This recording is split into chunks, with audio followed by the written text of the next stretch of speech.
आज की वीडियो है क्लास 10th मैथमेटिक्स से है और इसके अंदर प्रश्नावली है 12.1 यानी कि पृष्ठीय क्षेत्रफल और आयतन।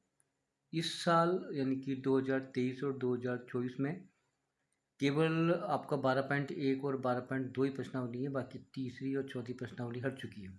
ठीक है, तो इसके अंदर यानी कि 12.1 में जो प्रश्न संख्या पहला और दूसरा वो आज अपन हल करेंगे। और इसके अंदर जो पहला प्रश्न है वो आपको स्क्रीन के ऊपर दिखाई दे रहा होगा। इसमें क्या है बेटा, काफ़ी मोस्ट प्रश्न है, ये कई बार बोर्ड में आता भी है। प्रश्न क्या है कि दो घनों में जिसमें से प्रत्येक का आयतन 64 सेंटीमीटर क्यूब है, यानी कि दो घन है। अभी मैं आपको चित्र के अनुसार आपको समझा दूंगा कि संलग्न फलकों को मिलाकर के एक नया ठोस बना जाता है और ठोस का पृष्ठीय क्षेत्रफल याद करना है। अब आप देखिए बेटा, ये इस प्रकार से एक आकृति दी हुई है, यानी कि ये जो घन है, ये घन पहला है, इसको मैंने नाम दे दिया घन 1 का नाम। ये मैंने घन 2 का नाम दे दिया। इनको आपस में जोड़ा गया, यहाँ से ये प्लस किया गया और प्लस करने के बाद ये एक नया घन बन गया जो बड़ा बनेगा इनसे।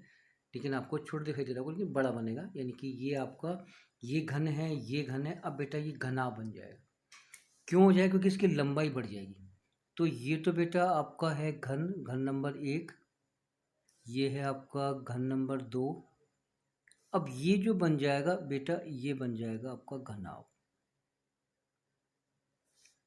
ठीक है, अब हमें निकालना है इसका पृष्ठीय क्षेत्रफल। अब इसका पृष्ठीय क्षेत्रफल निकालने के लिए बेटा हमें एक तो चाहिए एल, यानी कि हमें चाहिएगी लंबाई। ठीक है, और फिर बेटा हमें चाहिए चौड़ाई यानी कि बी, और बेटा हमें चाहिए ऊंचाई यानी कि एच, ये एच। हमें तीन चीज़ों की आवश्यकता पड़ेगी, एल बी एच की। अब इन लंबाई चौड़ाई ऊंचाई के लिए बेटा हम इन दोनों में से एक का सहारा लेंगे। अब देखो क्या है बेटा, इसमें इसमें दिया हुआ है प्रत्येक का आयतन कितना है 64, इसका भी 64 है, इसका भी 64 है। तो मैं यहाँ पर लिख देता हूँ, यहाँ पर मैंने हल लिखा। और प्रश्न हल अपन कैसे करेंगे, यहाँ पे देखो, यहाँ लिखा बेटा प्रत्येक घन का आयतन बराबर 64 सेंटीमीटर क्यूब। ठीक है ना, यानी प्रत्येक का आयतन 64 सेंटीमीटर क्यूब है। अब हम इसी को लेकर चलते हैं। यहाँ देखो बेटा मैंने क्या लिखा, एक सूत्र है और आप जानते भी होंगे। सूत्र है आपका घन का आयतन। घन का आयतन का सूत्र होता है बेटा, वो होता है भुजा की घात 3। ठीक है, अब मैं क्या करूँगा, देखो बेटा घन का आयतन कितना है 64, तो यहाँ पे आ जाएगा 64 बराबर ए की घात 3 हो गई। अब हम क्या करेंगे बेटा, इसके खंड करेंगे 64 के। इसको 3 बार खंड करें, मतलब 3 बार हम ऐसी संख्या लेंगे जिनको गुणा करने पर 64 आए। तो इसके खंड हो जाएंगे आपके 4 गुणा 4 गुणा 4 बराबर ए की घात 3। अर्थात इन तीनों को गुणा करते हैं 64 आता है। तो अब ये अगर आप ये देखो, 64 आपका चेंज हो जाएगा 4 की घात 3 में, क्योंकि 4 कितनी बार है 3 बार, और यहाँ पे आ जाएगा ए की घात क्यूब। अब आप देखो बेटा, दोनों तरफ की घातें हट जाएंगी, ए का मान आ जाएगा आपका 4। ए मतलब भुजा। अब जो भुजा जो 4 आई वो एक घन की आ गई। तो बेटा यहाँ देखो, मैं वापस में चलता हूँ, इस घन की भुजा बेटा ये कितनी आ गई 4, तो ये भी बेटा 4 ही होगी। क्यों होगी? क्योंकि घन की प्रत्येक भुजा बराबर होती है। तो ये 4 तो ये भी 4 है, तो इसकी हाइट भी बेटा 4 ही होगी। ये भी कितनी होगी 4। तो जैसे इसकी चारों है तो ये भी 4 होगी, ये भी 4 होगी, तो बेटा ये भी 4 होगी। देखो इसकी लंबाई भी 4, चौड़ाई भी 4 और ऊंचाई भी 4। अब इन दोनों को जब मिलाएंगे तो बेटा एल हो जाएगी आपकी, ये हो जाएगी आपकी एल 8। तो एल तो हो जाएगी 8। ठीक है, ये मैंने 8 लिखा।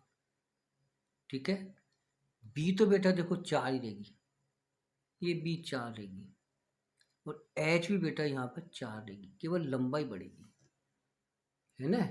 अब देखो हम क्या करेंगे, यहाँ आएंगे, अब ये घनाभ का निकालेंगे प्रति क्षेत्रफल। तो मैंने यहाँ पर लिखा घनाभ का पृष्ठीय क्षेत्रफल। अब ये घनाभ क्यों बन गया, क्योंकि इसकी देखो दो भुजाएं तो समान है, तीसरी भुजा अलग है। अब घनाभ का पृष्ठीय क्षेत्रफल होता है बेटा, वो आपको मालूम होगा, 2 ब्रैकेट लंबाई चौड़ाई, चौड़ाई ऊंचाई प्लस ऊंचाई लंबाई, राइट, बराबर ये 2 का 2। लंबाई बेटा अभी 8 निकाली, चौड़ाई तो 4, चौड़ाई 4, ऊंचाई 4, ऊंचाई 4, लंबाई 8।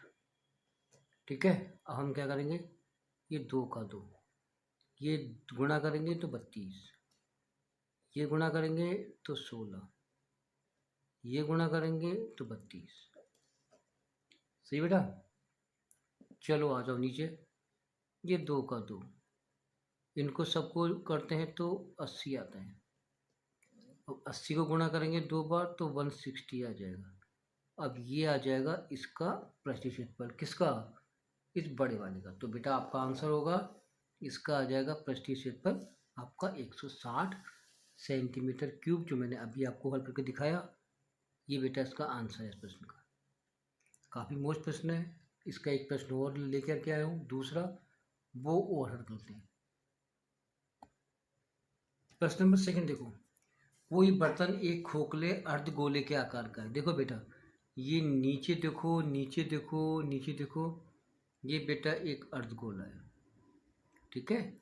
अब वो क्या कह रहा है, जिसके ऊपर एक खोखला बेलन जुड़ा हुआ है। तो बेटा ये देखो ऊपर, ये ऊपर एक बेलन जोड़ दिया, ये यानी इससे ये बेलन जोड़ दिया, ठीक है।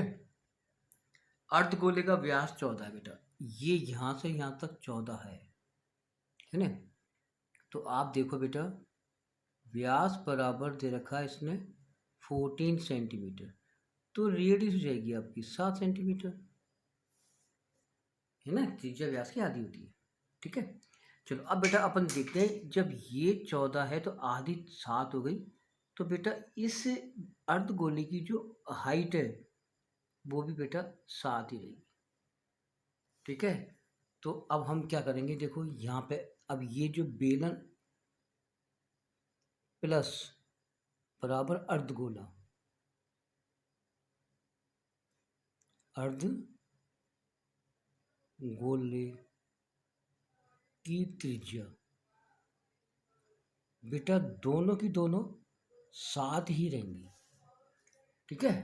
ये मैं लिख दिया, देखो मैंने यहाँ से हल करना शुरू करा है बेटा, ठीक है। अब देखो, अब बेलन की ऊंचाई निकालेंगे, तो बेलन की ऊंचाई बेटा ये आपकी 6 आ जाएगी।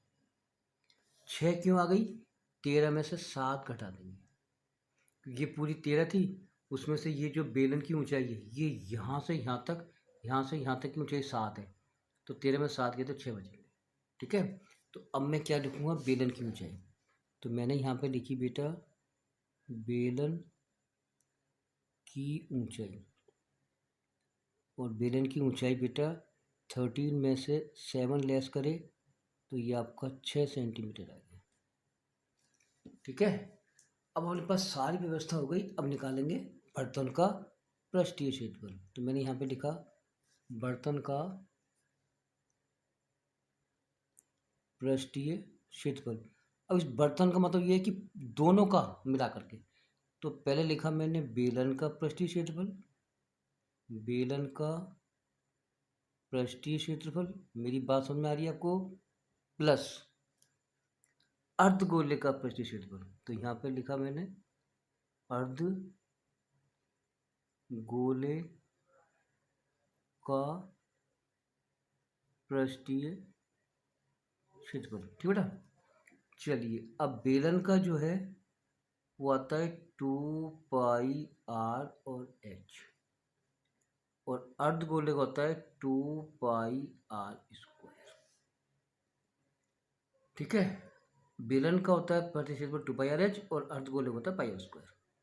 अब यहाँ से बेटा 2πr मैंने कॉमन ले लिया, तो यहाँ से बच जाएगा h और यहाँ से बच जाएगा r, क्योंकि 2πr जब बाहर निकल गया, यहाँ से h यहाँ से r। अब मान रखो बेटा 2 का 2, पाई का मान 22/7, रेडियस बेटा 7 थी जो मैंने अभी आपको बताई, ये त्रिज्या बेटा यहाँ पर 7 और बेलन की ऊंचाई कितनी है बेटा 6। तो यहाँ पर ब्रैकेट में देखो गुणा लगाया मैंने, यहाँ गुणा लगाया, फिर मैंने ब्रैकेट लगाया, ये बेलन की ऊंचाई 6 है, त्रिज्या तो दोनों की सेम है तो वो 7 हो जाएगी, ये 7 से 7 कैंसिल हो जाएगा। चलिए यहाँ बच गया 22 दूना 44 इंटू ये जुड़ जाएगा 13। हाँ चलो बेटा गुणा करो उसको, 13 चौको 52, हासिल के 5, 52 5 57, तो ये आ जाएगा 572 सेंटीमीटर स्क्वायर। अब ये जो पूरे बेलन का आ गया 25 क्षेत्रफल, ये आपका आंसर है। तो इस टाइप से मैंने 2 प्रश्न करे, अभी और वीडियो लेकर के आऊँगा इस वाली प्रश्नावली की। धन्यवाद।